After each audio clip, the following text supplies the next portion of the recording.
Esta concursal conferencia comenzará a grabarse. es la normativa concursal es muy cambiante. La ley del 2003 hasta el 2017 tuvo 30 modificaciones. La del 20, que es la actual, ya ha pasado por en medio una directiva europea y ya estamos en otra modificación amplísima que es del año 22. Con lo cual vamos a intentar hacer un enfoque práctico de esta sesión en la cual lo que hacemos es introducirnos en en el papel de un empresario, de un administrador de una sociedad mercantil, con lo cual tenemos, por motivos de tiempo y de utilidad práctica, que dejar de lado determinados aspectos del derecho concursal, como sería el que afecta a personas físicas o como sería el que afecta, por ejemplo, a las microempresas. Lo mencionaremos todo ello de pasada, pero nos tenemos que centrar para poder, bueno, para poder hacer útil una sesión y no hablar de mil cosas de manera demasiado rápida. Consecuentemente, asumimos el papel de un administrador de una sociedad mercantil y nos planteamos una serie de preguntas. ¿Qué es el concurso de acreedores? ¿Debo presentar concurso de acreedores? ¿Cuándo debo presentar concurso de acreedores? ¿Cómo debo hacerlo? ¿Qué consecuencias va a tener para mí? En consecuencia, si me lo permiten, rebautizaremos el título del curso y en lugar de ser las 10 claves del concurso de la ley concursal, diremos que son las claves para presentar un concurso de acreedores de 10. Comenzamos. Lo primero que tenemos que plantearnos es qué es un concurso de acreedores. Lógicamente, si esto se lo preguntamos a un abogado, a un juez, a un administrador concursal, nos dirá que es un procedimiento legal. Pero para un empresario, lo que es un concurso de acreedores es sobre todo una decisión. Una decisión que debe saber si tiene que plantearse o no. Básicamente, si la palabra que aparece en la normativa siempre es la de insolvencia, pero nosotros lo que debemos tener en cuenta es qué significa esa insolvencia. Jurídicamente sería la imposibilidad de hacer frente a las deudas de manera generalizada. Pero en la práctica, un empresario se puede encontrar con dos posibles circunstancias. Un supuesto sería el de que nos encontramos con un negocio que es rentable, que ha venido siendo rentable durante todo este tiempo, que tiene buenas perspectivas, está en un sector que es favorable, pero que actualmente se encuentra ante una serie de problemas de tesorería, un cuello de botella que le impide o que le condiciona el futuro empresarial. ¿Qué hacer en estos casos? Claro, es cuando nos tenemos que plantear si acudimos a un concurso que nos permita sortear el temporal y luego continuar la travesía. Otra posibilidad es la de aquel empresario que va viendo cómo su sociedad va dando pérdidas año tras año de manera creciente y se plantea cerrar la empresa. Este supuesto es el de cierre, el de que vamos a un concurso de acreedores con la finalidad de liquidar la sociedad porque no hemos podido liquidarla de otra manera. Es muy importante tener en cuenta una cosa. Bueno, por tanto, aquí veis el presupuesto de quién puede solicitar el concurso de acreedores. Sabemos que pueden ser los acreedores, los socios, pero sobre todo nos importa el deudor. Es el concurso voluntario en el que nos vamos a centrar porque somos, digamos, el empresario que se está haciendo este planteamiento. La insolvencia puede ser de tres tipos. Puede ser la actual, es decir, lo que hemos dicho, la imposibilidad de cumplir regularmente con todos mis acreedores. Puede ser inminente si consideramos que esa circunstancia se va a dar en un plazo de 3 meses, o incluso la nueva normativa habla de lo que llama insolvencia probable, que es a muy largo plazo, que consiste en que le decimos al juez, oiga, si yo no hago un plan de reestructuración ahora, en 2 años, seguro que acabo en concurso de acreedores. La realidad, bueno, primero tenemos que tener en cuenta que de todos estos supuestos, el que es obligatorio presentar concurso de acreedores sí o sí es la insolvencia actual. La insolvencia actual nos obliga a presentar el concurso cuando esta imposibilidad de cumplir regularmente con las obligaciones se prolonga durante más de 2 meses. En ese plazo de 2 meses es cuando tenemos que presentar el concurso en plazo. ¿Qué ocurre si lo hacemos pasado los 2 meses? El concurso nos lo admitirán igualmente, pero influirá en su calificación como veremos después. Es importante tener en cuenta lo que pone aquí. Veis que pone la imposibilidad de cumplir regularmente con las obligaciones y pone diferente de desequilibrio del patrimonio empresarial. Es un error frecuente considerar que cuando una empresa tiene los fondos propios por debajo de la mitad de la cifra del capital social, tiene que presentar un concurso. No, lo que dice la ley es que en esos casos lo que tiene que hacer es disolverse y que si no se disuelve en 6 meses, los administradores responderán de las deudas de la empresa. ¿Qué pasa? Que cuando queremos disolver una sociedad, lo que tenemos que tener en cuenta es si estamos en estado de insolvencia o no. Lo importante no es tanto el balance. Pongamos un ejemplo.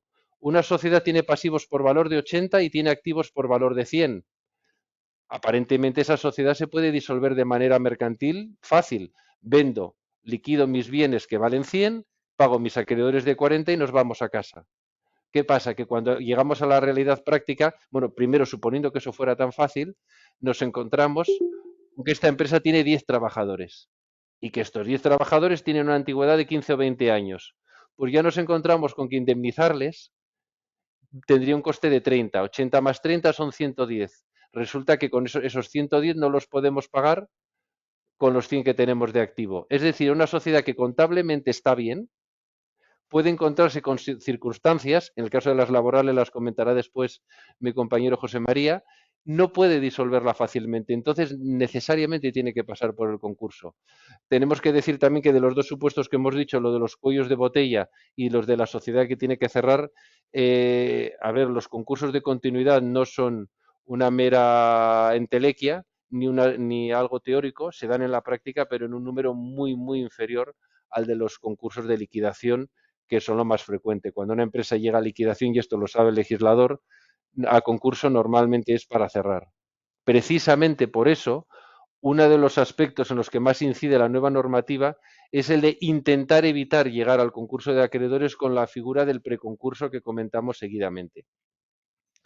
Entonces, por recapitular, hemos llegado a la conclusión de que la sociedad tiene que cerrar, porque ya no es viable, o si no tiene que cerrar, por lo menos se encuentra con que no va a poder continuar desarrollando su actividad hasta que supere el cuello de botella en el que se encuentra. Para estos casos, sobre todo para los de cuello de botella, es para los que se crea la figura del preconcurso. Hay varias posibilidades que puede tomar el empresario. La primera de ellas, lógicamente, es la inyección de liquidez. Esa no la establece la normativa, pero hay que hablar de ella. Es o bien los socios aportan dinero o bien buscan un inversor externo.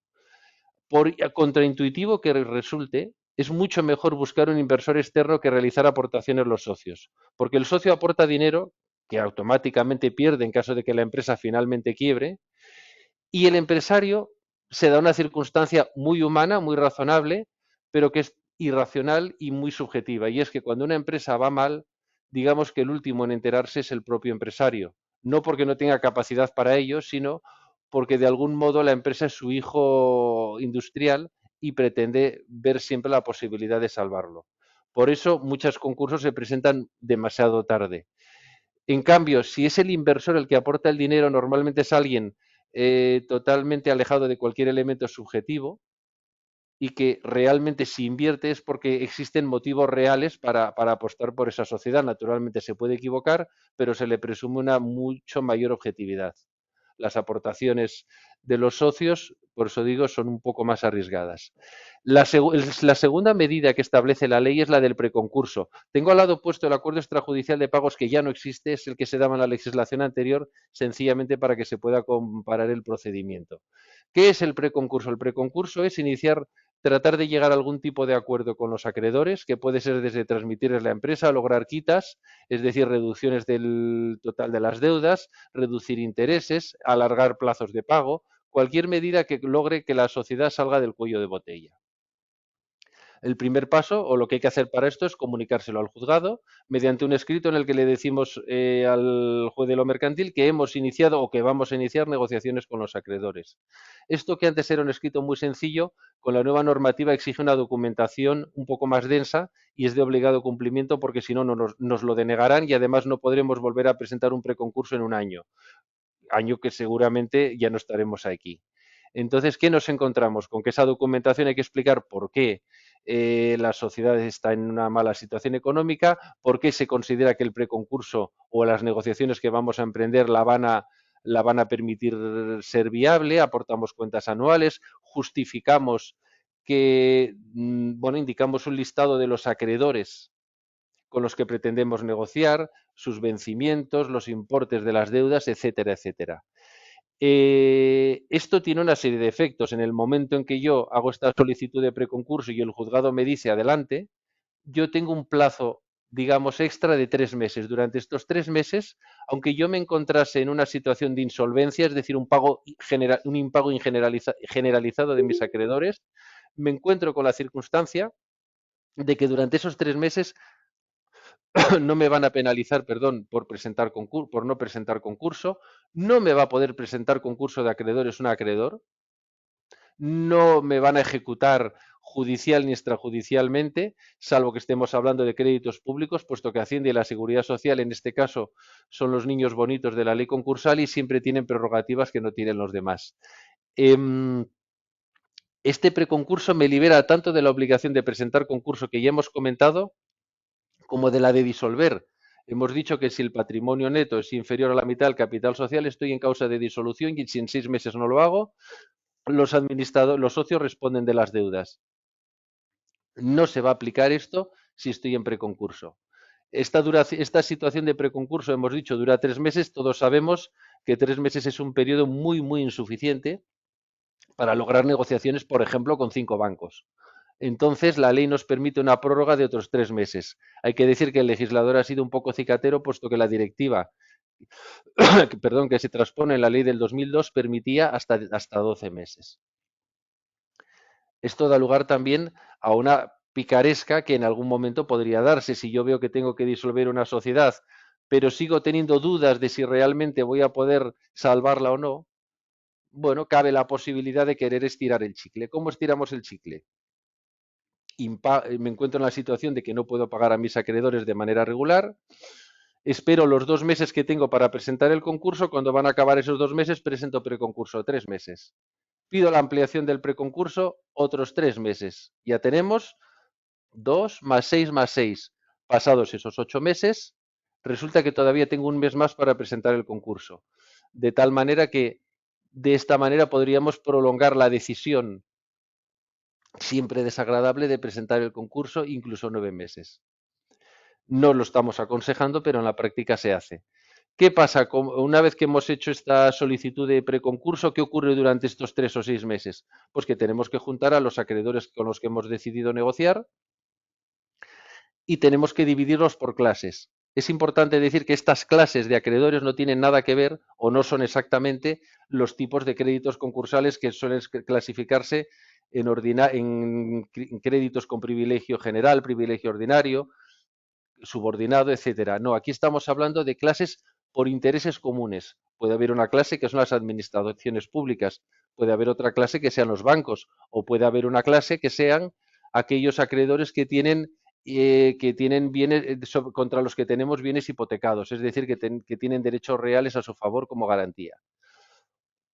Para que el preconcurso salga adelante necesitaríamos que cada grupo vote favorablemente en 2/3 o en 3/4, es decir, de manera reforzada si además tienen garantías reales, es decir, si por ejemplo son acreedores hipotecarios.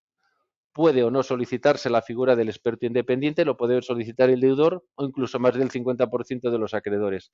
Para que lo solicite el 50% de los acreedores, exceptuando los subordinados, tiene que darse que realmente confíen en que de aquí pueda salir algo, si no lo que harán será directamente pues prescindir o sea, poner poco interés en las negociaciones y que esto no llega a buen puerto. ¿Cómo suele acabar o cómo debería acabar el preconcurso? Debería acabar en un convenio de pago y que debería ir cumpliéndose. Si este convenio en algún momento se incumple, pues la sociedad tendría que ir a concurso de liquidación.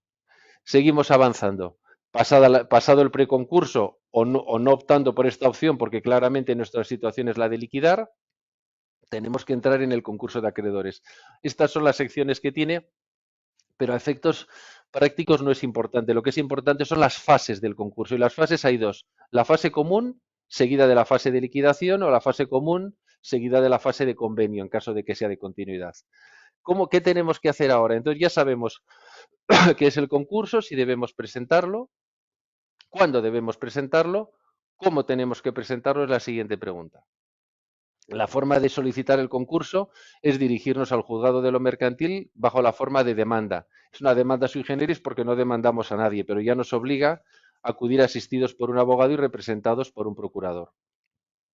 Esta solicitud, esta demanda que hacemos al juzgado, debe ir acompañada de una amplia memoria jurídica y económica en la que exponemos todos los pormenores de la sociedad, exponemos cuándo se constituyó, quiénes son los socios, quiénes son los administradores, si tiene diferentes sedes, cuál es su actividad económica, cómo ha ido desfavorablemente también en los últimos tiempos y cómo hemos llegado a la situación en la que nos encontramos. Es muy, muy aconsejable que esta memoria no se haga de una manera genérica, sino que sea muy concreta y que explique de la manera más detallada posible los motivos que han llevado a la situación actual. Pensemos que es muy importante, aunque la memoria se presenta para que el juez admita el concurso, luego la va a leer un administrador concursal que tiene que decidir sobre si somos culpables o no culpables en la llegada al concurso. Cuanto más justifiquemos que se debe a motivos externos ajenos a nosotros, más trabajo tendremos adelantado. Presentaremos cuentas anuales, un inventario de bienes y derechos, así como una lista de acreedores con sus créditos, plazos de fechas de vencimiento, etcétera.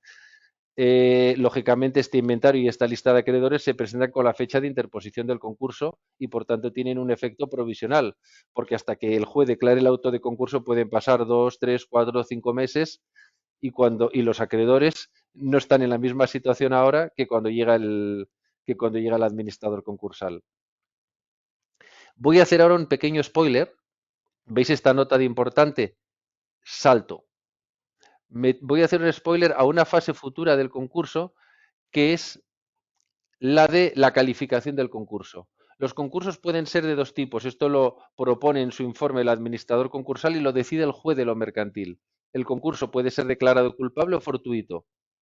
Fortuito es muy fácil, el que no es culpable. Culpable nos dice la norma que es aquel en el que concurre dolo o culpa grave, es decir, mala intención o una negligencia grave.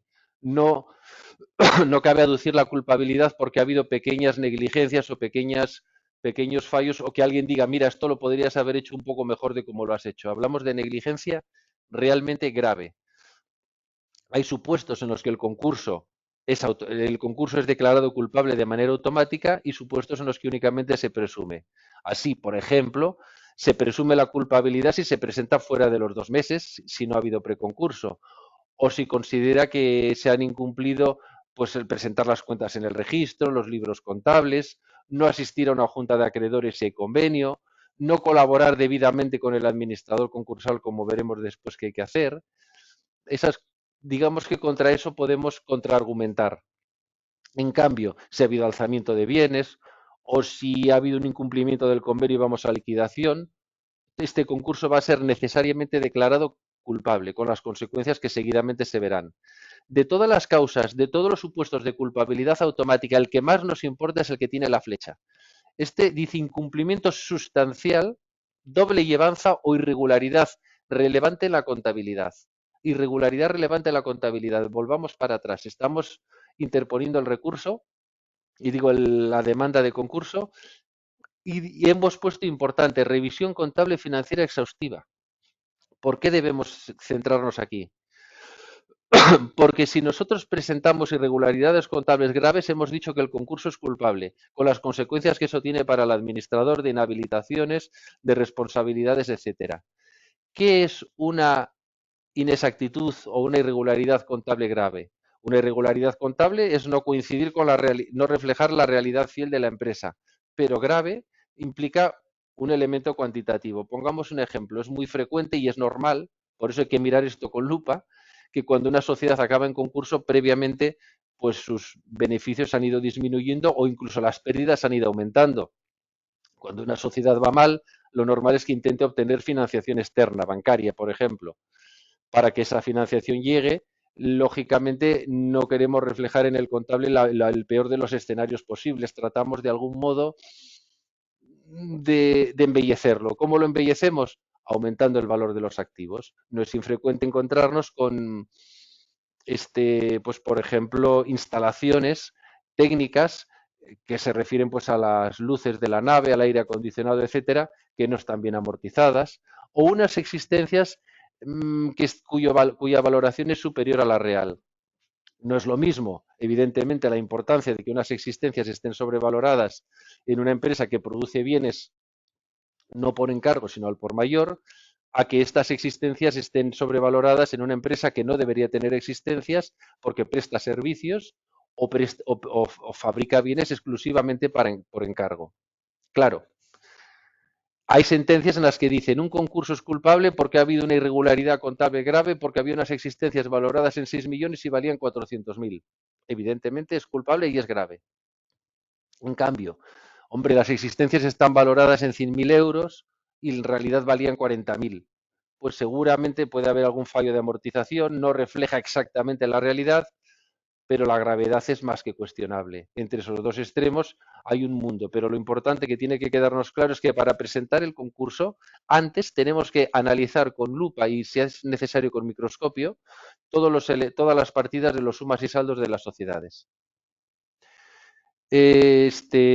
Cuando lógicamente el cliente viene a vernos para presentar un concurso en febrero, tenemos la ventaja de que las cuentas anuales del último ejercicio cerrado, si este se cerró a 31 de diciembre, es que las últimas cuentas anuales las presentaremos nosotros y ya habrán pasado nuestro filtro.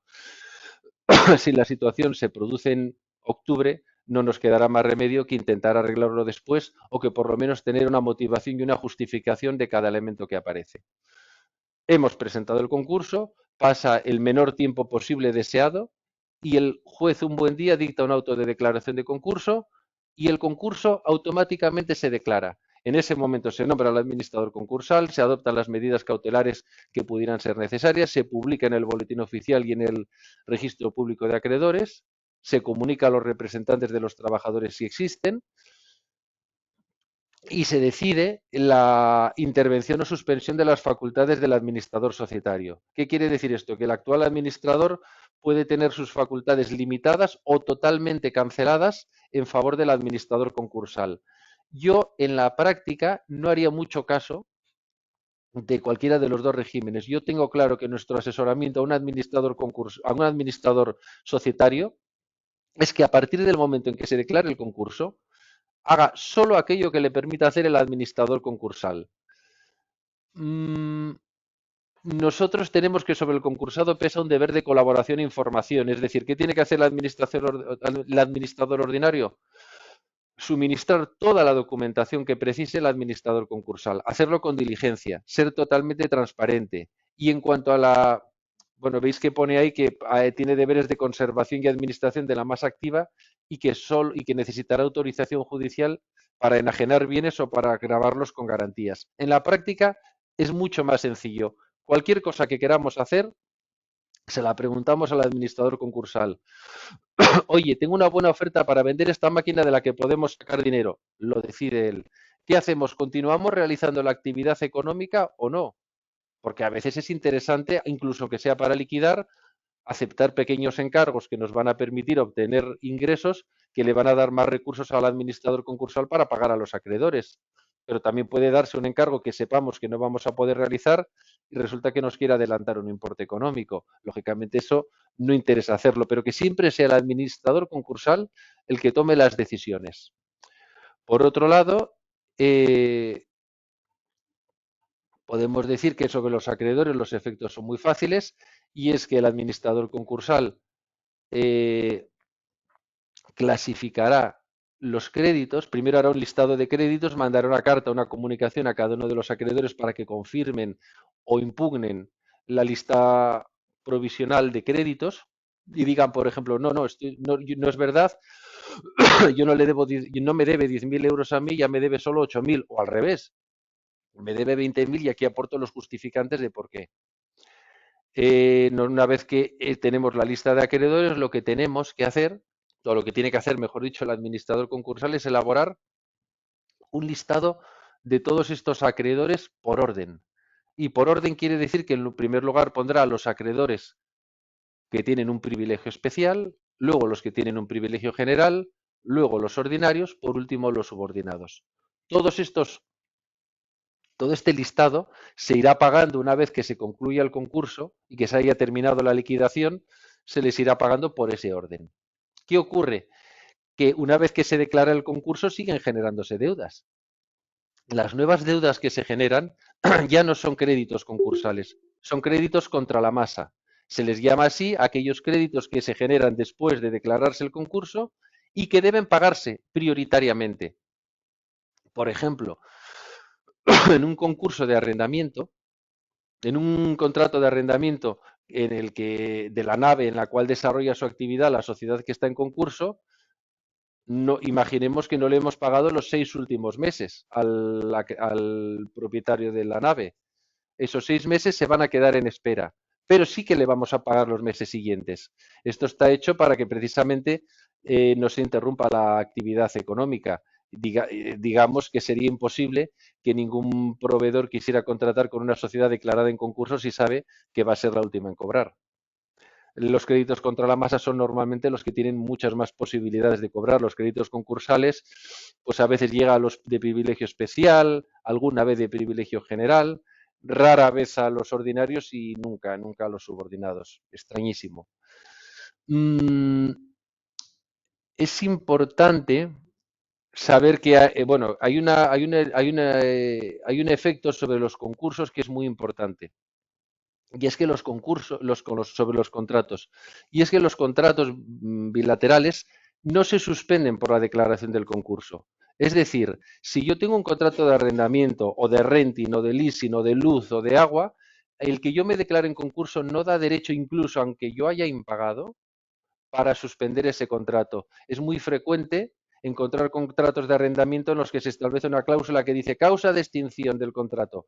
La declaración en concurso de acreedores del arrendatario. Da igual. Esas cláusulas son siempre y necesariamente nulas. Sobre los créditos en sí, tenemos dos cosas importantes que mencionar porque voy a ir terminando para dar paso a mi compañero José María, que es la primera de las cuales la prohibición de compensación. ¿Qué quiere decir esto? Es muy frecuente que haya relaciones bilaterales en las que un mismo tercero es cliente y proveedor nuestro. Imaginemos que yo a ese cliente le debo 50 y él me debe 30. Si yo compenso, le deberé 30 y él no me deberá nada. Pero si está prohibida la compensación, los 50 que yo le debo serán un crédito concursal que a lo mejor cobra o a lo mejor no, pero los 20 que me debe se los van a exigir ahora. Ese es el efecto perverso de la compensación para aquellos acreedores que a la vez son deudores. La única posibilidad de que se pueda realizar la compensación es que los requisitos de que la compensación sean previos al auto de declaración de concurso, es decir, que sean vencidos líquidos y exigibles antes. Aunque no se hubieran compensado, si a mí me dicen, oiga, es que no se puede compensar su deuda con su crédito, oiga, pero es que ya era exigible antes de declararse el concurso, digamos que entonces me he salvado. Sobre la vigencia de los contratos ya hemos hablado. La elaboración de la lista de los acreedores también la hemos comentado. Perdonen, y la determinación de la masa activa, que es la elaboración del inventario de bienes y derechos y la valoración de cada uno de ellos, así como la valoración del conjunto de la unidad productiva. Muchas veces vale más una sociedad entera que por partes. Por otra parte, es muy importante saber que el administrador concursal, esto a efectos de tomar determinadas decisiones, tiene un poder que es el de ejercitar una acción que se llama de reintegración a la masa. Este derecho lo que le otorga al administrador concursal es la posibilidad de anular cualquier negocio jurídico que haya realizado la sociedad en los 2 años anteriores a la solicitud ante el juzgado del concurso de acreedores. Desde los 2 años anteriores a la solicitud hasta el auto de declaración de concurso, siempre que algún acto se considere contrario al concurso, puede obligarse a ser anulado. Vamos a ver, ¿influye la buena o la mala fe del concursado para esto? No, no importa la intención, lo importante es el efecto. Si, por ejemplo, si se han realizado actos de disposición gratuitos, sí o sí el administrador concursal tiene derecho a pedir la reintegración del bien entregado a la masa. Si se han realizado actos con personas especialmente relacionadas con el concursado, por ejemplo, el administrador decide que se venda determinada maquinaria o inmovilizados al hermano del administrador, hay una presunción de que puede ser contrario al concurso, pero si yo soy capaz de acreditar que era un valor de mercado, que precisamente gracias a esa venta se pudo mantener la sociedad un año más o cualquier efecto positivo, pues lógicamente la acción de reintegración decaerá.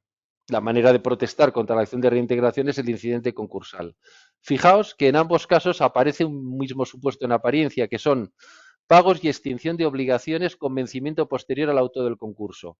Es decir, que yo, por ejemplo, tengo una deuda que va a vencer incluso después de haber llegado el auto de declaración de concurso y la he pagado antes de otros acreedores que tenían preferencia.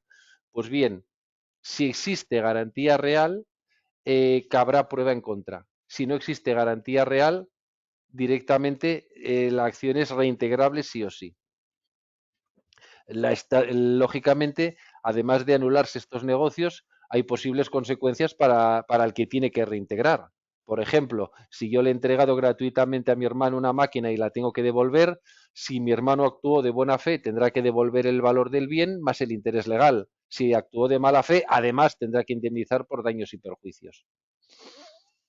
El administrador concursal termina de hacer todo, y hemos dicho que hace la lista de acreedores, perdón, hace la lista de bienes y derechos, y en este plazo de 2 meses emite su informe y dictamina y decide si el concurso o si considera que el concurso es culpable o no.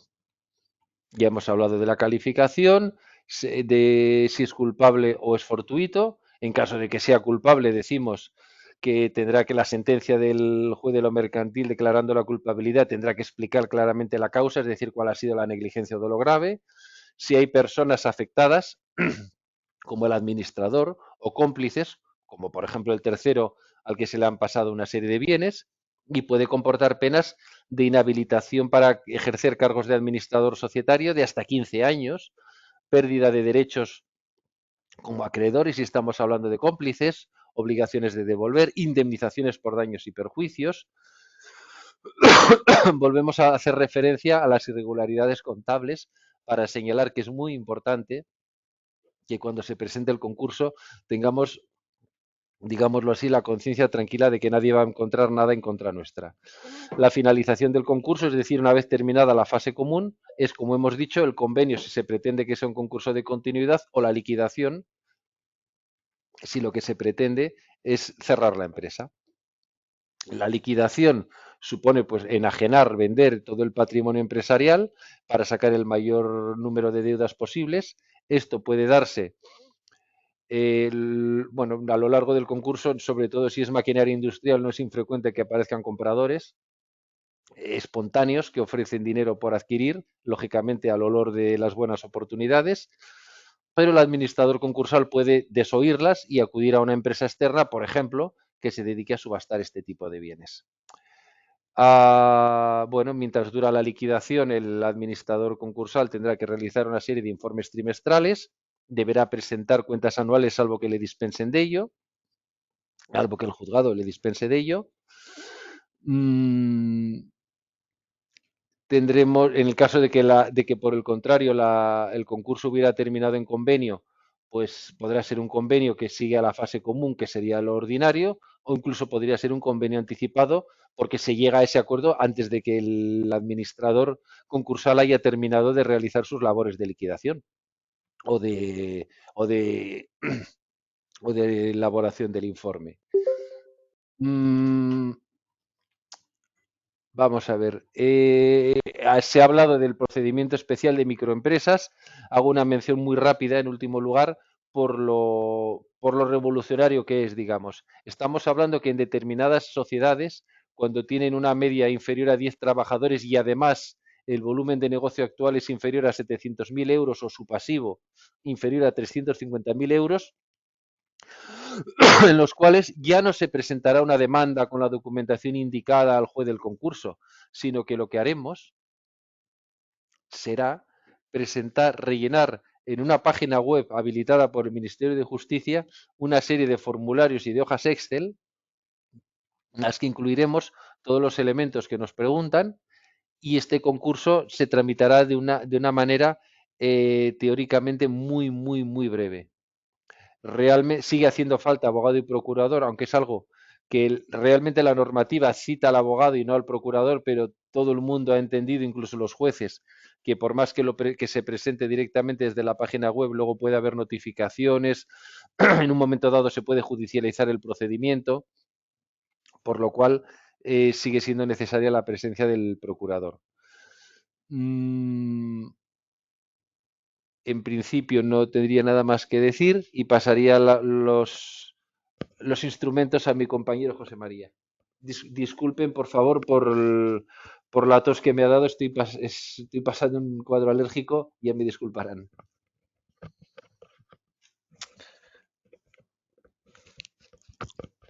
Hola, buenos días. Voy a hacer una presentación un poco breve con respecto a el principal problema que tienen las compañías cuando están en un periodo de concurso, que es qué hacemos con los trabajadores, qué medidas podemos tomar para solventar este gran problema que tenemos. Existen diferentes posibilidades a efectos de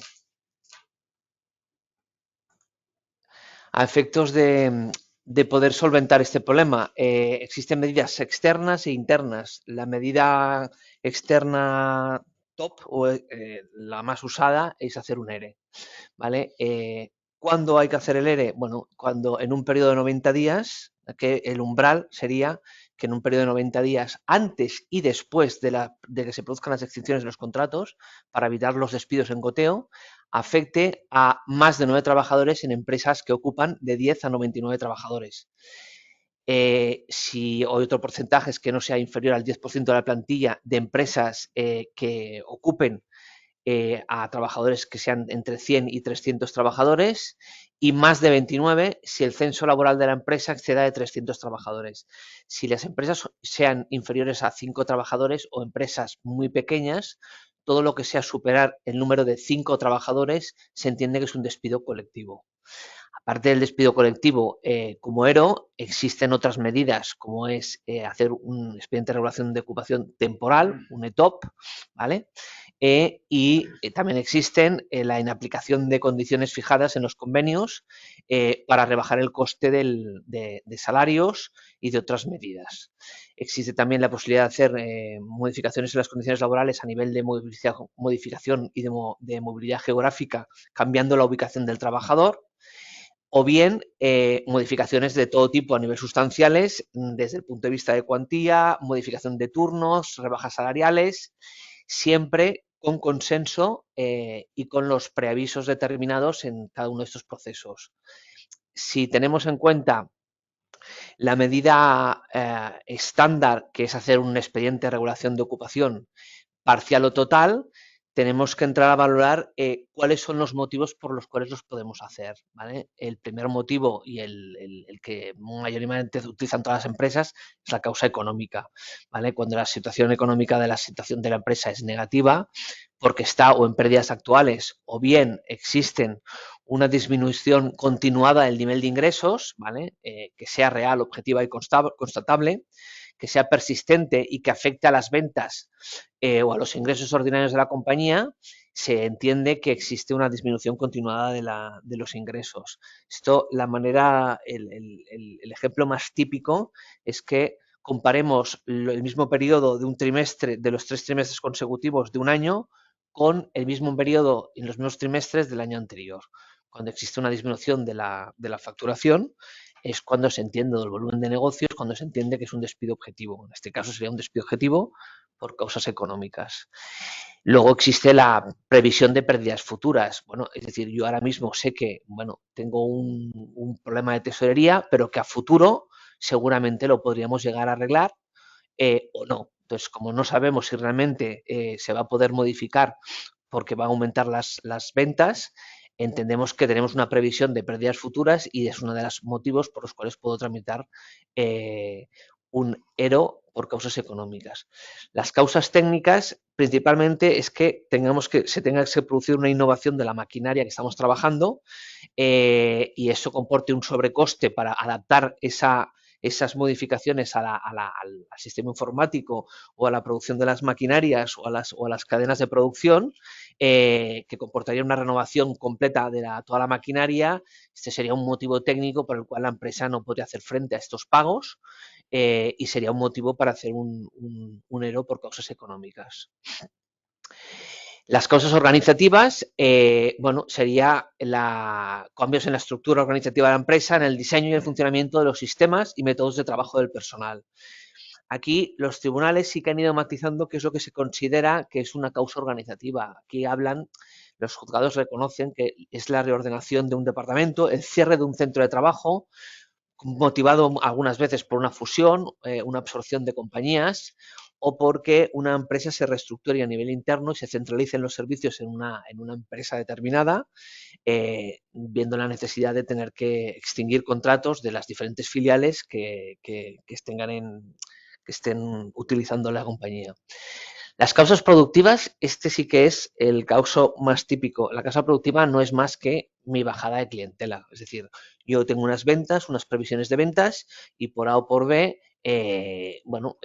por ejemplo, en los últimos años con respecto a la pandemia, tenemos muchos clientes que se dedican al tema de la automoción, que se han visto muy afectados por primero la pandemia, luego por el sector en concreto. Los clientes han bajado y se han visto en la necesidad de tener que presentar concurso y dentro del concurso presentar el ERO, ¿vale?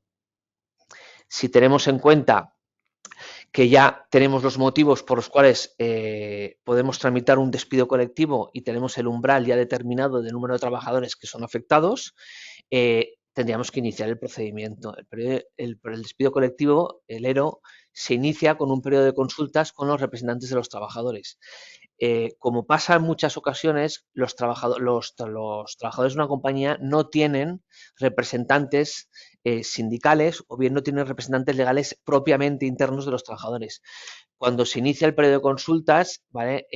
Se les solicita que designen quién son los 3 representantes, bueno, 3 de función, porque entendemos que es un número mínimo de 3, que se designen entre ellos quién son los representantes de los trabajadores para que cuando se empiecen las reuniones entre la empresa, el asesor y los representantes legales, solo se tengan que reunir con ellos, sino con una plantilla de 50 personas, que tengamos que hacer reuniones con 50 personas al mismo tiempo.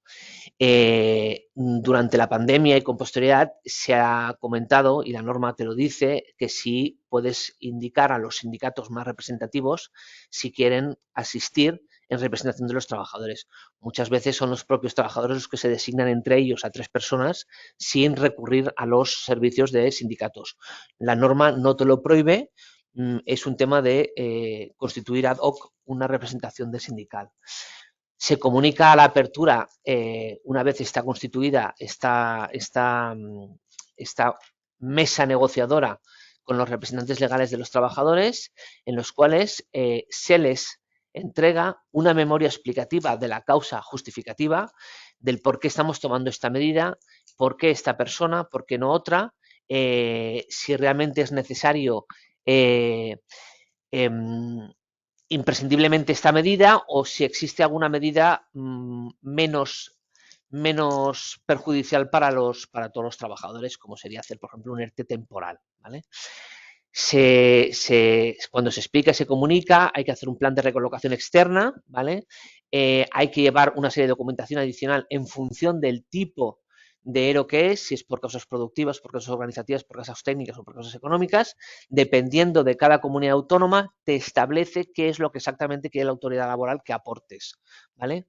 Y hay que emitir un informe técnico en el caso de las causas técnicas organizativas o de producción. Este informe técnico no es más que un complemento a la memoria en la cual ya has explicado desde el punto de vista del motivo. Es un poco más, un desarrollo un poco más técnico a nivel numérico, a nivel de clientela, para poder especificar aún más cuál es el motivo en concreto por el cual se toma esta medida.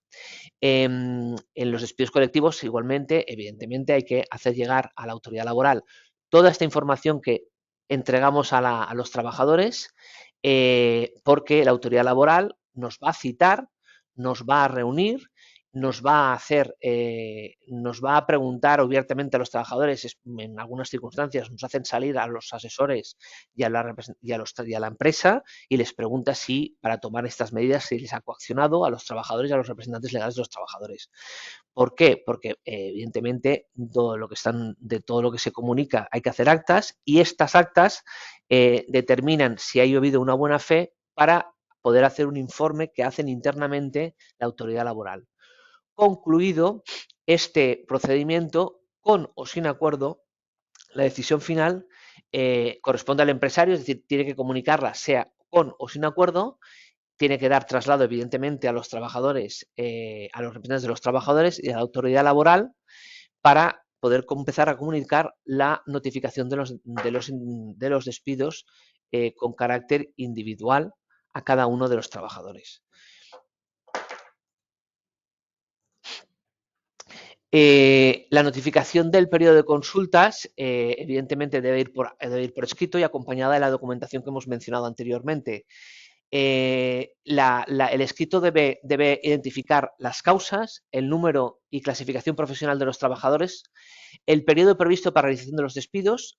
Ojo, nosotros lo que pedimos es una autorización a la autoridad laboral para que nos dé consentimiento y permiso para poder extinguir. No significa que tengan que ser las mismas personas que yo, cuando inicio el periodo, el ERO, tienen que ser las mismas personas que concluye, es decir, yo puedo decir, oye, a estas personas no extingo los contratos, o sea, me los repienso, las reubico, o sea, es un tema que no tiene por qué ser definitivo y importante.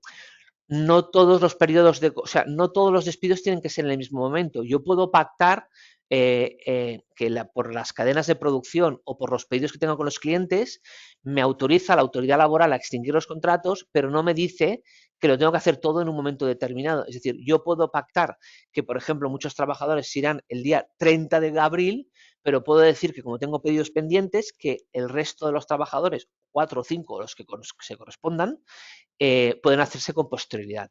Es decir, el calendario de salidas es pactable y la selección del personal afectado por estas medidas es pactable. ¿Vale?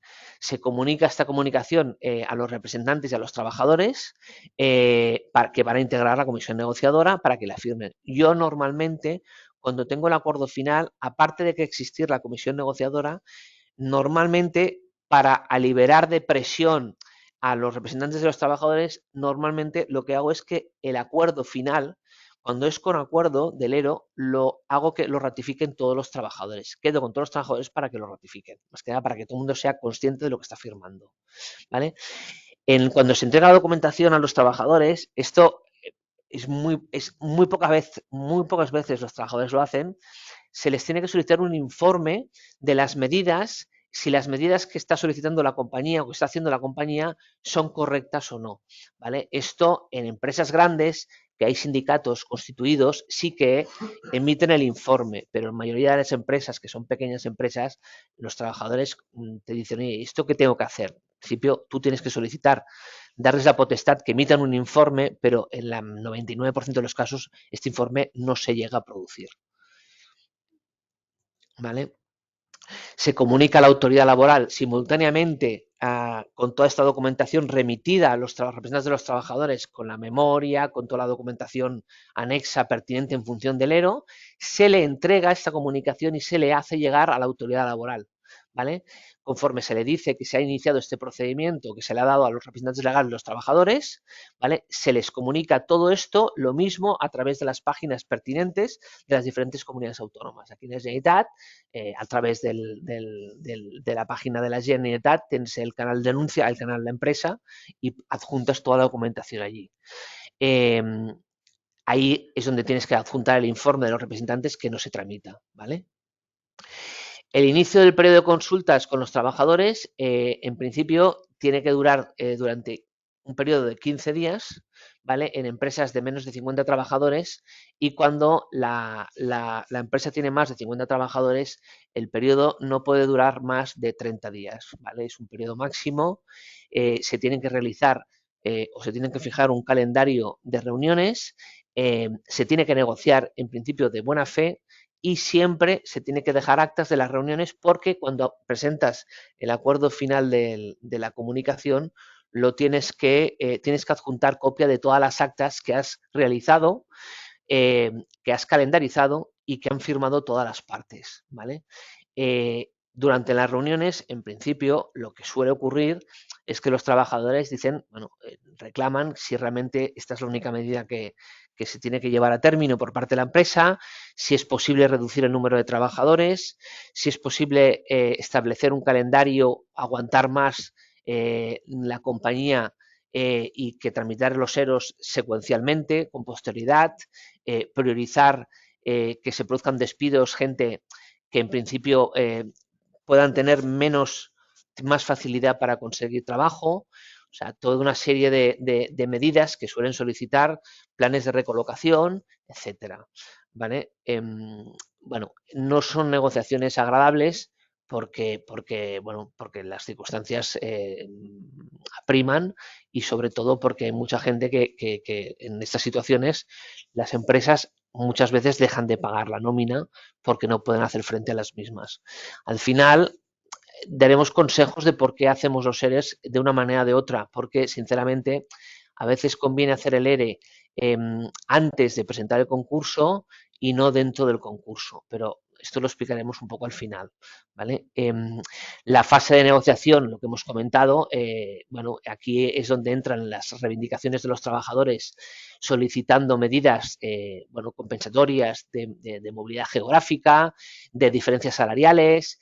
Se pueden llegar a pactar cantidades que hay pendientes para que realmente, en el caso de que la empresa no las pudiera llegar a pagar, siempre existe el fondo de garantía salarial que subsidiariamente puede llegar a pagar, ¿vale? En algún caso muy excepcional, hemos visto en el despacho venta de bienes de la empresa para pagar deudas a esos trabajadores, ¿vale? Que directamente se produce una venta antes de que la realice el administrador concursal, ¿vale? Más que nada porque hay un precio de la cuantificación del precio de esas ventas que luego no se ha impugnado por el administrador, que se crea que ese precio de las ventas es un precio de mercado, de maquinaria. Bueno, y cuando finalizamos esta fase de negociación, en principio se llega a un acuerdo o no se llega a un acuerdo, ¿vale?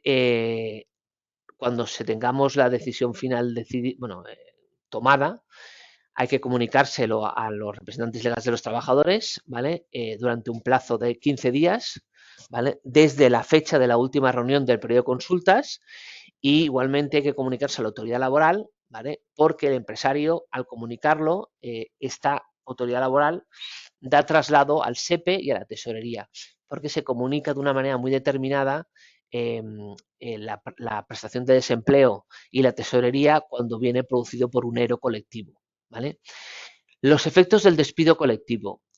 La notificación de los despidos. Aquí sí que voy a mencionar algo que es a nivel práctico. En principio, yo no puedo despedir a los trabajadores hasta que no hayan pasado 30 días desde la apertura del periodo de consultas.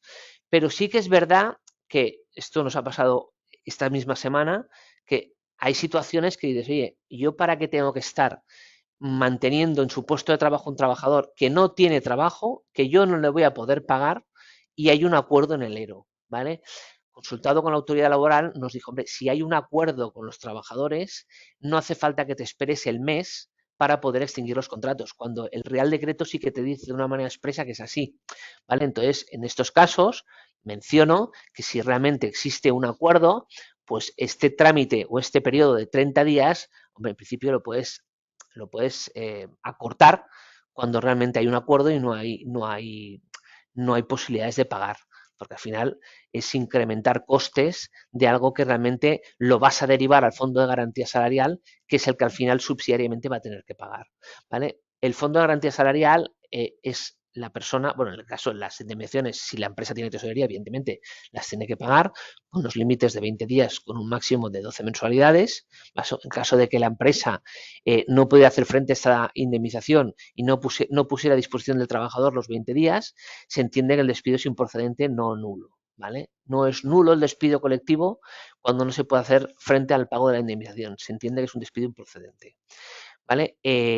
Bueno, en este país tenemos cosas buenas y una de las cosas buenas que tenemos es que existe el Fondo de Garantía Salarial, que no existe en todos los países de la Unión Europea. En este caso, el fondo cubre, ¿vale?, subsidiariamente en caso de que la empresa no pueda hacer frente al pago de estas indemnizaciones, ¿vale?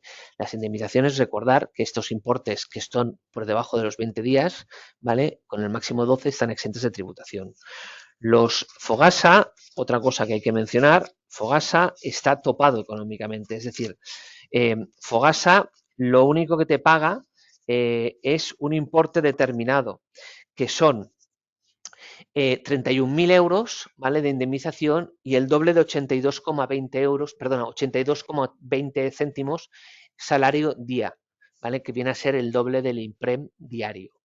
Eso es el tope que paga Fogasa. Más que eso, Fogasa no va a pagar. Es decir, si alguien tiene un salario descomunal, a Fogasa no espere que le paguen el salario de 1 millón de euros porque no se lo van a pagar, ¿vale? Está topado. Bueno, evidentemente el siguiente efecto del despido es que se genera automáticamente el desempleo, ¿vale? Las prestaciones de desempleo bueno, son automáticas, funcionan igual que el despido individual.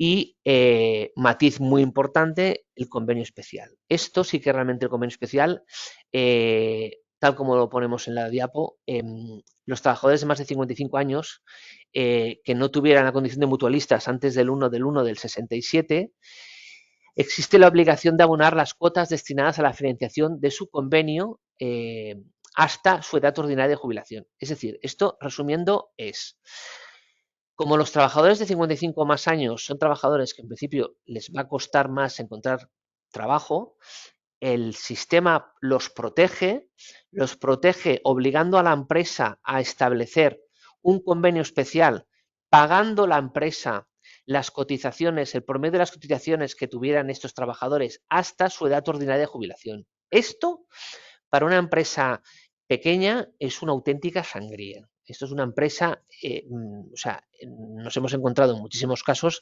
que la empresa no puede hacer frente a estos pagos, ¿vale? Por eso ahora explicaremos, recuérdamelo, Javier, por si me olvido, de que realmente digamos por qué recomendamos hacer el ERO y con posterioridad presentar el concurso, ¿vale? Aparte, las empresas de más de 50 trabajadores están obligadas a realizar una aportación al Tesoro público siempre que tengan más de 100 trabajadores, perdonar, o sea, siempre que tengan trabajadores mayores de 50 años, pero sean empresas de más de 100 trabajadores. En esta diapo, sobre todo en la siguiente, tenéis el cálculo de lo que hay que aportar, ¿vale?, en función del porcentaje de trabajadores mayores de esa edad y en función del promedio de esos trabajadores y en función del promedio de esa plantilla de los últimos 3 años, ¿vale? Esto es para empresas muy grandes. Esto es cuando Telefónica hace un ERO, que dices, hostia, ¿cómo es que pagan? Bueno, pagan esto y además hacen estas aportaciones al Tesoro Público, ¿vale? Importante, la declaración del concurso no interrumpirá la continuación de la actividad que venía ejerciendo el trabajador. Es decir, el concurso, hasta que no se apruebe el auto y se produzca la extinción de los contratos, los trabajadores siguen trabajando, ¿vale? Es competencia del juez de lo mercantil el despido o extinción de los contratos de los trabajadores, ¿vale? Prima el mercantil sobre el laboral. Incluso si con carácter previo a la declaración del concurso se estuviera tramitando previamente un ERE de despido colectivo de extinción. El concursado lo debe poner inmediatamente en conocimiento del juez del concurso, ¿vale? Importante, los jueces de EROS lo justo, o sea, no se enteran de nada. Mayoritariamente, lo que hace el juez es remitir la documentación a la autoridad laboral. Prácticamente es lo que hacen, ¿vale? Sí que tienen la facultad de poder sustituir y hacer una supresión del periodo de consulta si realmente hay un acuerdo y hacerlo todo de una manera mucho más rápida y mucho más ágil. Pensar que los juzgados de lo mercantil, Javier nos lo va a decir, yo nos lo ha dicho, funcionan muy bien, pero son muy lentos porque van muy cargados de trabajo, porque se han producido muchísimas extinciones. Voy acortando porque si no me vais a matar. Las extinciones de las indemnizaciones son 20 días con 12, están ajustadas y estas indemnizaciones están exentas de tributación. al finalizar el plazo señalado o el momento que se consigue un acuerdo, la administración concursal y los representantes de los trabajadores comunicarán al juez del concurso el resultado del periodo de consultas, ¿vale? Informe preceptivo de la autoridad laboral, es decir, el juez igualmente va a tener que hacer lo mismo que haríamos nosotros a nivel individual, presentando nosotros como empresa el concurso, lo va a pedir igualmente a la autoridad laboral la autorización. Y sí que es verdad que el juez, en un plazo máximo de 5 días, resuelve mediante auto la extinción de los contratos. Es algo más rápido, ¿vale? Esto me parece que ya lo hemos comentado. Otras medidas sería, que nos hemos encontrado también, es hacer un ETOP. ¿Por qué? Porque nos hemos encontrado que muchas veces la empresa te dice, oye, es que yo ahora mismo lo que tengo es una reducción del trabajo, pero no tengo todavía tengo que tomar una medida tan drástica como es la extinción de todos los contratos. ETOPs de suspensión o reducción de jornada hemos hecho muchos. ¿Por qué? Porque para nosotros lo entendíamos, lo interpretábamos, es como si el Estado te tira un flotador para que te puedas agarrar a él, ¿vale? Y puedas sobrevivir. Es una medida mucho menos drástica, te autoriza a tener una tarjeta Visa en la cual tú puedes ir pasando para ir consumiendo tus días, es decir, el hecho que yo tenga una autorización para poder hacer uso del ERTE no significa que tenga que hacer uso de ella, es decir, por eso tengo una tarjeta que la puedo usar, la paso cuando tengo que consumir días, pero que no tengo por qué usarla, ¿vale? El de reducción de jornada tiene que ser entre un 10 y un 70%, ¿vale? Y nosotros a nivel práctico siempre recomendamos que sea de suspensión de día entero, porque pensar que ahora lleva, desde hace 4 o 5 años, los SETOPs no tienen bonificaciones, ¿vale? De manera en la seguridad social, salvo que sean de fuerza mayor o del sistema red. No entro a comentar los ETOPs de fuerza mayor porque ahora prácticamente son inaplicables, ¿vale? Y el del sistema red, que comporta una formación paralela, entiendo que no es el motivo de la ponencia, ¿vale? Entonces, sí comentaros que desde julio del año pasado, las empresas que tienen más de 50 trabajadores tienen que preavisar a los trabajadores con 6 meses de antelación. Esto es un auténtico calvario, porque si yo le digo al trabajador, si ya es duro comunicarle un ERO, si le tengo que comunicar que vamos a hacer un ERO 6 meses con 6 meses de antelación, me comporta riesgo de huelgas, una paz social que pueda llegar a tener, bueno, se me va al carajo, porque evidentemente los trabajadores durante 6 meses no hay cosa peor que saber que me van a despedir y tener un plazo de 6 meses para estar dándole vueltas a la cabeza. Y como conclusión, que esto sí que os lo queríamos comentar Javier y yo, es, a ver, nosotros en el despacho estamos recomendando, depende de las circunstancias de cada cliente, depende de cada caso, pero sí que es verdad que nosotros recomendamos, por la experiencia práctica, que es hacer el ERO y automáticamente presentar el concurso. ¿Por qué? Si yo presento, y para mí es lo principal, si en mi parte os quedáis con esta idea principal, yo con esto ya me doy por satisfecho, es si yo presento un ERO dentro de un concurso, me exonero de tener que hacer el convenio especial con la seguridad social, ¿vale? Lo cual significa que ya que estoy bueno, defenestrado porque no tengo capacidad económica, al menos no tengo por qué hacer un convenio especial con la seguridad social que no voy a poder hacer frente a él, o sea, no voy a poder pagarlo. Y segundo, no tengo que hacer esta aportación al Tesoro Público, ¿vale? En los casos en los cuales estoy en concurso. O sea, el hecho del concurso me ampara de una manera que no tengo por qué hacer estas dos peculiaridades o estas dos aportaciones al convenio y al Tesoro Público. Esto creo que es un gran beneficio para las empresas ante el delicado momento que es el cierre, ¿vale? Bueno, creo que nos hemos intentado explicar de la mejor manera posible. Si tenéis cualquier duda, ahora abrimos un turno de preguntas. Y bueno, como siempre, bueno, gracias Javier, porque tu tema era muy denso y era complicado explicar la normativa concursal en 20 minutos. Y yo, bueno, os he intentado explicar cómo funciona un ERO, porque entiendo que es la medida que pertoca cuando la empresa tiene que cerrar, ¿vale? Bueno, muchas gracias I, Marc, ens passes les consultes que puguin existir. Muchas gracias, José María y Javier. Repetir, es decir, si tenéis cualquier pregunta o duda, tenéis el chat abierto para hacernos llegar vuestra consulta. Aprovecho mientras para recordaros que el día 17 de mayo, realizaremos el próximo webinar centrado en el reglamento interno y las cláusulas adicionales en los contratos de trabajo, herramientas indispensables para las empresas. Así también, el 24 de mayo, nos centraremos en un webinar que lleva por nombre «¿Tienes una empresa de temporada y quieres saber cómo agilizar la gestión documental de tus empleados? Con el portal del empleado y Signatury te ayudamos». Ya os podéis inscribir también a través de la web de tax.es. Y bien, veo que no tenemos consultas ni preguntas a través del chat. Finalmente, recordaros que la sesión de hoy os la enviaremos por email, como siempre hacemos con el vídeo de la sesión. Agradeceros a todos la asistencia y seguimos en contacto. Para cualquier duda, también estamos a vuestra disposición. Muchísimas gracias a todos. Bueno.